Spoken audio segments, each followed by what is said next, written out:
Ron, President Obama is probably one of the many people watching the ballot counting in Georgia tonight, as is the entire nation. So the deadline to audit ballots in the presidential race is less than an hour away. This is big news all across the country. 11 Alive Shanu Hurd joining us live tonight from Fulton County with the very latest.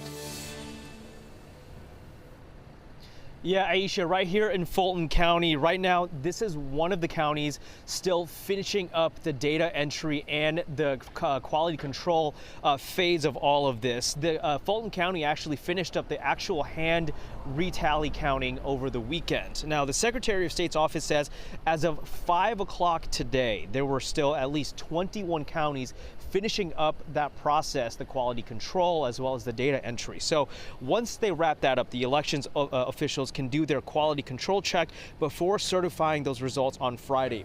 Gabriel Sterling with the Secretary of State's office said this afternoon it was still a work in progress for some of the largest counties in Georgia, like Gwinnett, Cobb, and Chatham in Savannah. Sterling says teams have counted approximately 5 million ballots by hand. He says his office is confident in the accuracy of this process. We're not going to potentially see large swings based on this because, like I said, the hand audit isn't showing that right now. So we can't anticipate having electronic counting be very far off from what we already had from what we were going to be certifying come Friday.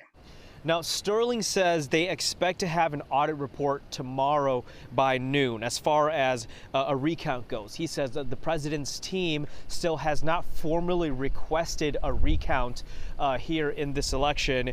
But if they do so after the certification, the Secretary of State's office will move forward with that.